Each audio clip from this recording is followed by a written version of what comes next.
So Tom Lee just dropped a massive interview where he explains everything that he thinks is going to happen in the market 1 month from right now and 1 year from now. After the interview, I'm going to show you a trade that I made in my $800,000 account where I think I can make a lot of money on it. So I'm going to play his interview right now, and then we're going to go into my account, and then I'm going to show you the trade. Tom Lee. Tom, the small caps that I know you're watching closely had a good day. But, I mean, is it September or is it not September, right? We had a rough start, and now some of that's in the rearview mirror.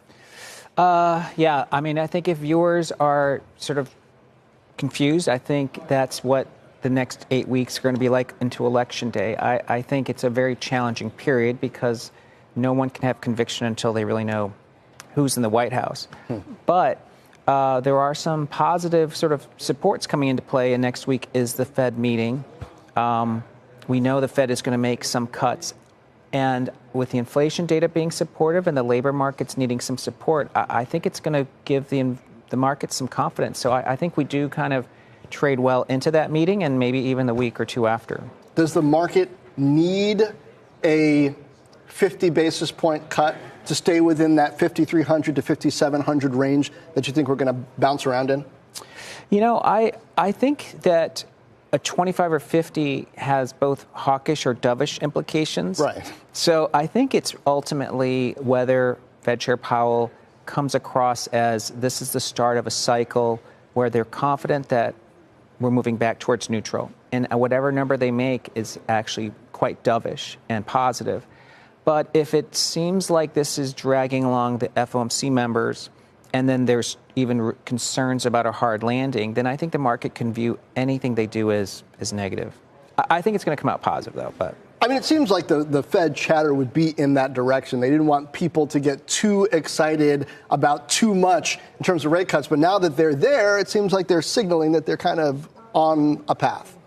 Yes, that's right. But, from a market's perspective, I think that they'd like to see the Fed sort of acknowledge that inflation is moving back as a secondary concern, and supporting labor markets while not in a recession is incredibly important. So I think that you're right. There's a chance that this could all be interpreted negatively if the Fed seems really reluctant to cut. Most people ought to be investors, not traders. So are we up against, whether we're talking about the Fed or even about the election, a potential narrative shift in the markets or no? I think in the near term, we're losing visibility. And, when you don't have visibility, people get scared and they sit on their hands. But over the next 12 months, I think investors should be pretty confident. When the Fed has cut rates while in a soft landing or no landing, the win ratio or markets higher 6 months, 9 months, 12 months later is almost 100%.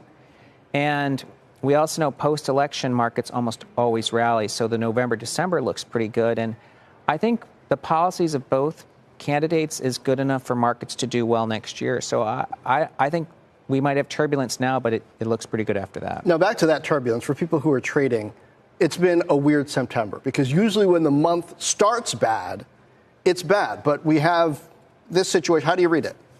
Well, yeah, you're right. If you took the 10 worst first week of September, it's like the 10 times a September was down 2.5% or more. 10 out of 10 times the market never finished positive.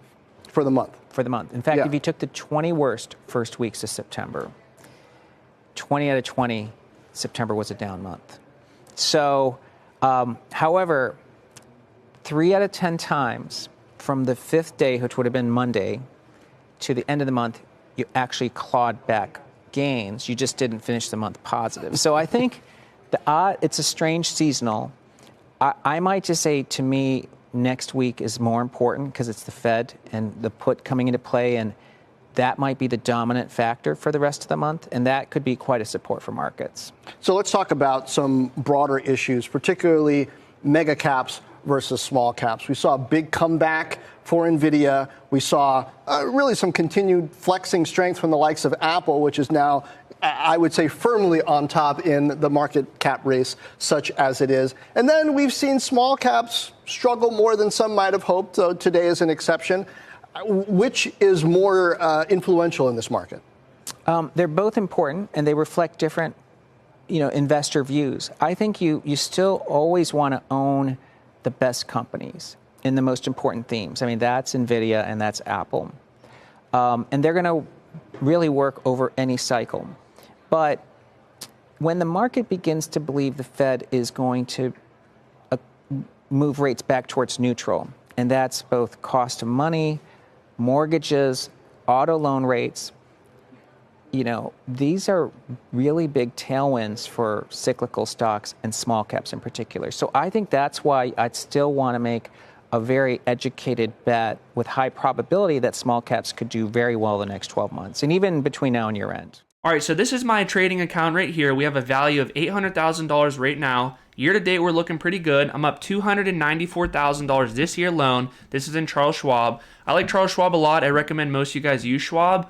Their customer service is really good. I just like it for a lot of reasons. So let's go into the account and we're going to look at a couple things.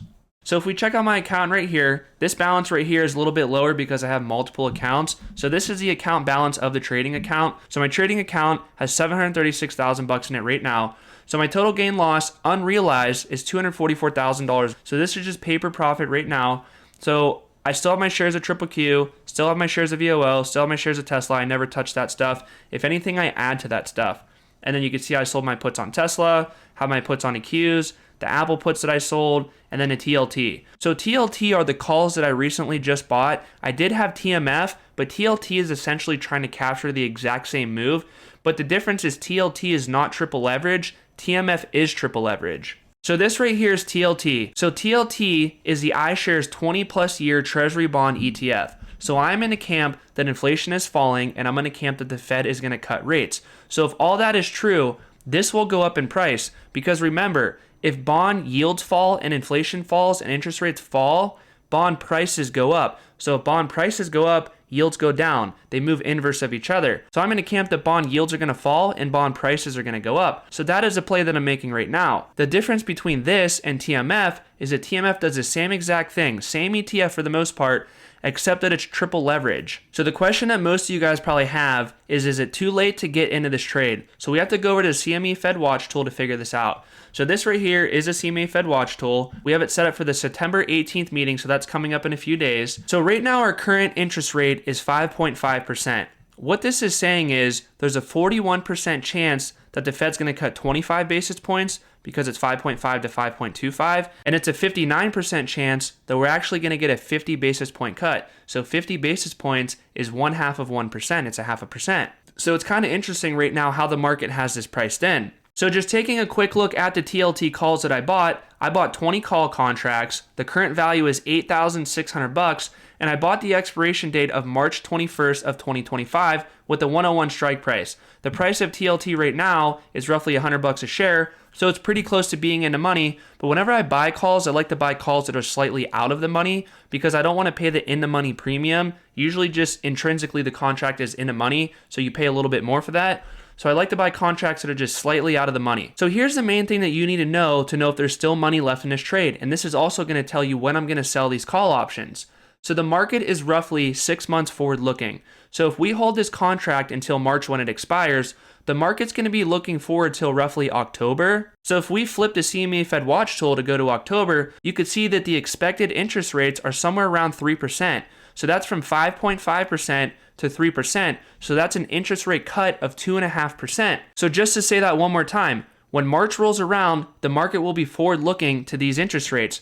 So the market's going to be pricing in an interest rate of 3%. Now the question that you got to ask yourself is, what is the neutral rate? How far is the Fed going to actually cut rates? Now Jerome Powell did come out and already say that the neutral rate is somewhere around 2.5 to 3%. So when we roll around in March with this contract, the market's going to be looking forward till October, and pricing in October, that's pretty much going to be all the expected interest rate cuts. So when March rolls around, I expect that to be the peak profit zone for this trade. So we're probably going to hold these calls pretty close up to expiration date, and then maybe a week before expiration date, we just sell the calls. If I'm in it for $8,000, I expect to maybe sell these for like $40,000, so I might make like $30,000 on this trade. So I definitely don't think it's too late to get into this trade. It's September right now. Even if you're watching this video a few months after September, I mean, there's still a lot of juice priced into this trade.